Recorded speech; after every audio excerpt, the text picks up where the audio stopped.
दोस्तों, आज के इस वीडियो में हम जानेंगे कि स्वर्ग और नरक जो हमारी धारणाओं के बीच में बसा हुआ है वो दरअसल हमारे सोच पर निर्भर करता है कि हम अपने लिए स्वर्ग का निर्माण करेंगे या नरक का। तो दोस्तों, वीडियो में आगे बढ़ने से पहले अगर आप चैनल पर नए आए हो, चैनल को सब्सक्राइब करो, पास में बने बेल आइकन को भी दबा लो। इससे आने वाली वीडियो आपको सबसे पहले मिलेगी। तो चलिए वीडियो में आगे बढ़ते हैं। दोस्तों, एक बुजुर्ग औरत की मृत्यु हो जाती है। यमराज उसे लेने आते हैं और वह औरत यमराज से पूछती है कि आप मुझे स्वर्ग ले जाएंगे या नरक। यमराज बोले, दोनों में से कहीं नहीं। तुमने इस जन्म में बहुत ही अच्छे कर्म किए हैं, इसलिए तुम्हें सीधे प्रभु धाम ले जा रहा हूँ। बुजुर्ग औरत यह सुनकर बहुत खुश हो गई और बोली, धन्यवाद, पर मेरी आपसे एक विनती है। मैंने इस धरती पर स्वर्ग और नरक के बारे में बहुत सुना है, इसलिए मैं एक बार दोनों जगहों को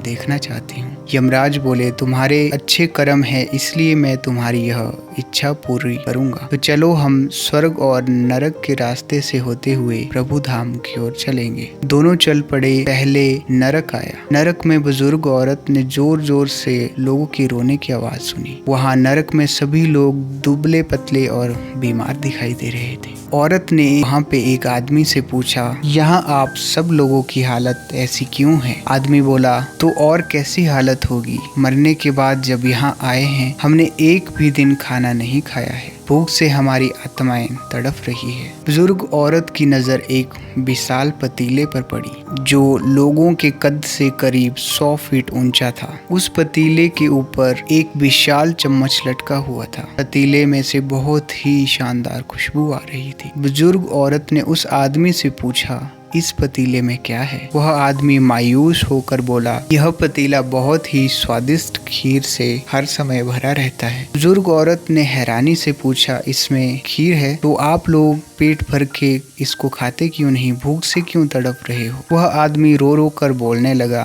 कि हम कैसे खाएं? यह पतीला 100 फीट ऊंचा है। हम में से कोई भी उस पतीले तक नहीं पहुंच पाता। यह सुनकर बुजुर्ग औरत को उन पर तरस आ गया। वह सोचने लगी, बेचारे खीर का पतीला होते हुए भी भूख से कैसे तड़प रहे हैं। शायद ईश्वर ने इन्हें यही दंड दिया होगा। अब यमराज बुजुर्ग औरत से बोले कि चलो, हमें देर हो रही है। दोनों चल पड़े और कुछ दूर चलने के बाद स्वर्ग आया। वहाँ पर बुजुर्ग औरत ने देखा कि सब हंस रहे हैं और वहाँ पे खुश दिखाई दे रहे हैं। उनको खुश देखकर औरत भी बहुत खुश हुई। और वहाँ स्वर्ग में भी बुजुर्ग औरत ने वही 100 फीट ऊंचा पतीला देखा जैसा ठीक नरक में था। उसके ऊपर भी वैसा ही चम्मच रखा हुआ था जैसा नरक में था। बुजुर्ग औरत ने वहाँ के लोगों से पूछा, इस पतीले में क्या है? स्वर्ग के लोग बोले, इसमें बहुत ही स्वादिष्ट खीर है। बुजुर्ग औरत हैरान हो गई और उनसे बोली, पर यह पतीला तो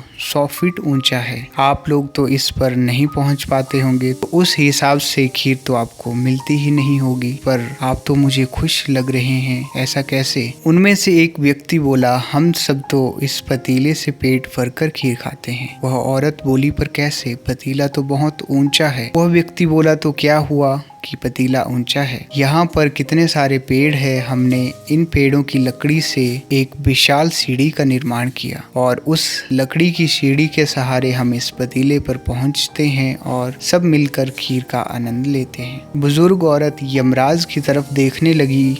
यमराज मुस्कुराए और बोले, ईश्वर ने स्वर्ग और नरक मनुष्य के हाथ में ही सौंप रखा है। चाहे तो अपने लिए नरक का निर्माण करें, चाहे तो स्वर्ग का निर्माण करें। ईश्वर ने सबको एक समान हालातों में डाला होता है। उनके लिए सभी उनके बच्चे समान हैं। वह किसी के साथ भेदभाव नहीं करते। वहाँ नरक में भी पेड़ पौधे सब कुछ थे, पर वहाँ के लोग खुद ही आलसी थे। उन्हें खीर हाथ में चाहिए। वह कोई कर्म नहीं करना चाहते, कोई मेहनत नहीं करना चाहते, इसीलिए भूख से बेहाल हैं। क्योंकि यही तो ईश्वर की बनाई इस दुनिया का नियम है, जो कर्म करेगा, मेहनत करेगा, उसी को मीठा फल मिलेगा। स्वर्ग के सपने छोड़ दो, नरक का डर छोड़ दो। बस आपकी वजह से किसी का दिल ना दुखे, इतना सोचो और बाकी सब कुदरत पर छोड़ दो। वह आपके लिए उसी चीज़ का निर्माण करेगी जो आपके लिए बेहतर होगी। तो दोस्तों, उम्मीद करता हूँ आपने ज़रूर इस कहानी से बहुत कुछ सीखा होगा। अगर वीडियो अच्छा लगा हो तो वीडियो को लाइक और शेयर जरूर कीजिएगा। तो मिलते हैं अगली वीडियो में जल्द ही दोस्तों, हमारे साथ आप बने रहिए। धन्यवाद।